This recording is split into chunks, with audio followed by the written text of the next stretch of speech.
Bonka Koza's playing alongside me.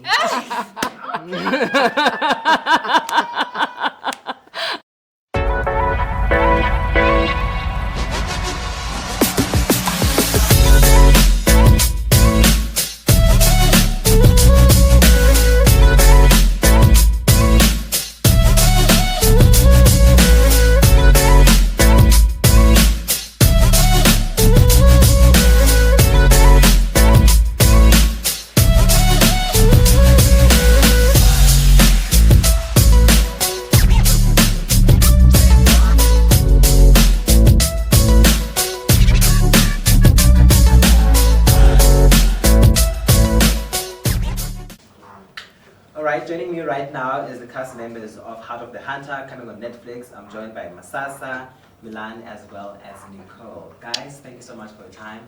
If you guys could just look in the camera, introduce yourselves and the roles that you guys are playing on Heart of the Hunter. Hi, I am Masasa Mbangeni and I play Malime Mambi.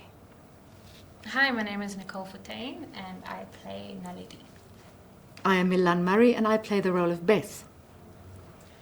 Let's start with you, Sasa.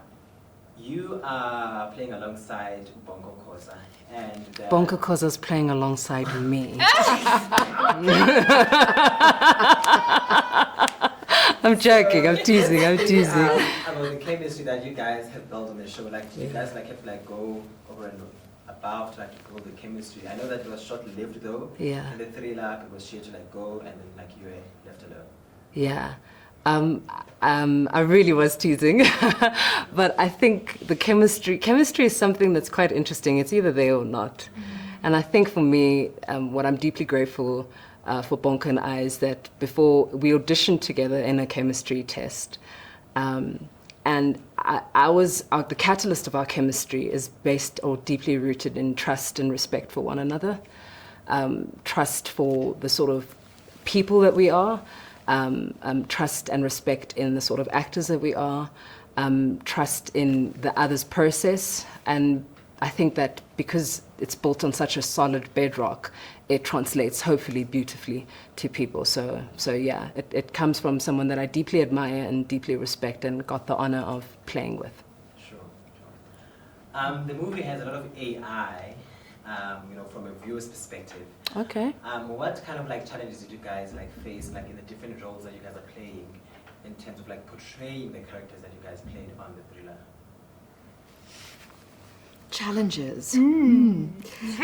We've spoken about it so often that we were involved in different parts of the film. So in some sense, it feels our experiences were disjointed, and now that we are together and we watch the film together and we come together as a cast, we can enjoy it as a whole.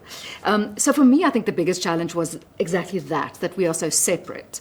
And when it comes to the action parts and the other parts of the film that I'm not a part of, that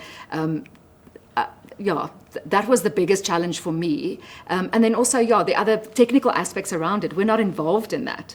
So that's why today is so important for us, and this week and the launch is to experience it as a whole. Yeah. So that was the only challenge that you guys faced in shooting the movie. We've spoken again about this question around challenges, and I think people have gotten into their head this narrative of acting is hard, and I almost feel like, am I lying when I say we really had a good time? So it's people are weren't you challenged? Yes and no, because it really was a work of passion. We're working on a story that we're all incredibly passionate about, that we're all invested in.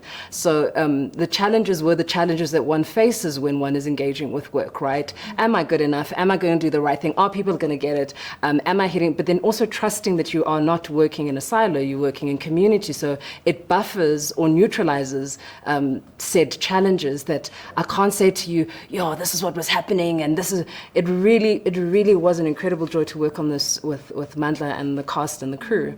So the challenge was to remember that I'm at work, because every day it was vibes and vibes. Zhuang. Also, just to touch on what Masasa was saying, especially with the crew, I think because of the scale of the production and all the moving parts, and I think Heart of the Hunter has a lot of moving parts and a lot of locations and a lot of kind of really different characters working in this one world. I think, of course, there are challenges when you're working, and especially in the filmmaking medium, there always will be. That being said, though, a lot of this was driven by passionate people who love what they do. And I think to work on something with this much happening, and of course the stunt side of things and getting to be physical, it's really great, and you're sweating and it's hot and all of those things are happening, but you are grateful that you get to play in this way. Yeah. And at the base of it, a great story. Yeah. Yeah. So the thriller is adapted from Dion Meyer's book. Have you guys read the book? Yes. Yes. And speaking about like reading the book, I believe like you storytellers. So what story do you think it's being told through the play, or the movie rather? You know, Milan had this great response. Depending on the perspective that you're at, it depends on what story is being told. So for me, this is a story about a family, about a man who loves his family, about a man who loves his wife and his kid, about black love, about intimacy, about black aspirations, about black joy. But that's the context that my character found herself in, that is very different to Beth. So for me, it is this to what degree would you go to defend the love that you have? And so, yeah, it was a celebration of black love for me, yeah. Yeah, and I think for me it's family, but a different kind of family, not blood family, not the nuclear family, but the family of the intelligence agency and South Africa as a whole for Beth. So her loyalty is, and her love, if we talk about love as a theme, is aimed at that. And so I think it's her loyalty that blinds her in the end and creates that blind spot. Yeah, I feel both the love and the loyalty is a through line in different ways in the film, and also with Naledi specifically, it asked of me to unpack the fighter in me, not only the physical stuff, and that was great as I've said, but the internal fighter. And what that looks like, and what's worth fighting for, and why. A lot of those sort of questions come up, I think, for many different characters in the film. And going back to the roles that you guys playing, I mean, I was speaking to Bongo earlier on, he was going to the gym like to make sure like he has the abs. Yo, that man was huge. Every day. So for you, what preparation did you guys do to make sure that like you show up as your best ability to a character act? I ate snacks. I'm kidding. Geez, what did we? Well, I mean, reading the book. Really challenging and questioning what mother. I haven't given birth to children yet, so I'm not a mother in that sense, but I'm a mother to my nephew, to my nieces, to my friends' children. So what does that feel like to me? Where does that sit? And playing the magic if this was my child, where does that sit in me? So, going to exploring with Buleng, exploring his world, going to church with him and his family. The rehearsal process for me that we had was very useful in preparing me for the part, for sure. Yeah. To touch on that, also working with Mandla Dube specifically, and his tenacity and encouragement of play and his curiosity, it informs a lot of the process as well. And we've spoken about how collaborative he is, and I think that gives you permission in a way to bring even more of what you have to say, or what you want to inject, or what you want to pull from the text.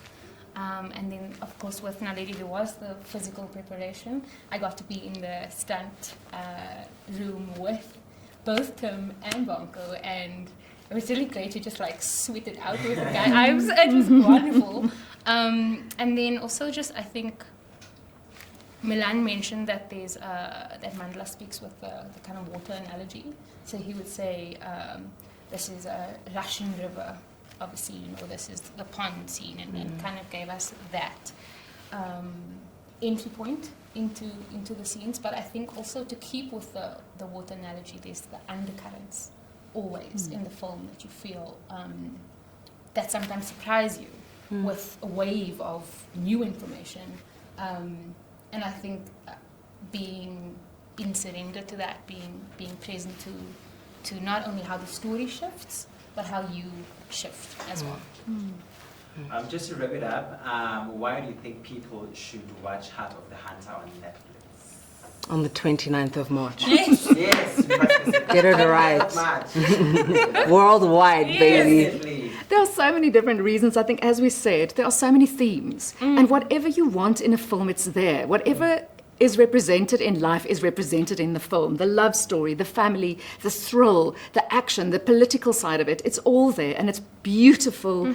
It's a beautifully, truly South African, and it showcases the country in such a great way. There are 101 reasons to go and see this film. Also, FOMO. the film will be playing in 190 countries, I think. So, estimated viewership of Don't miss out. 250 million people. Don't miss that. Well Worldwide. Well done, Netflix. You're doing great, sweetie. Thanks, Debbie.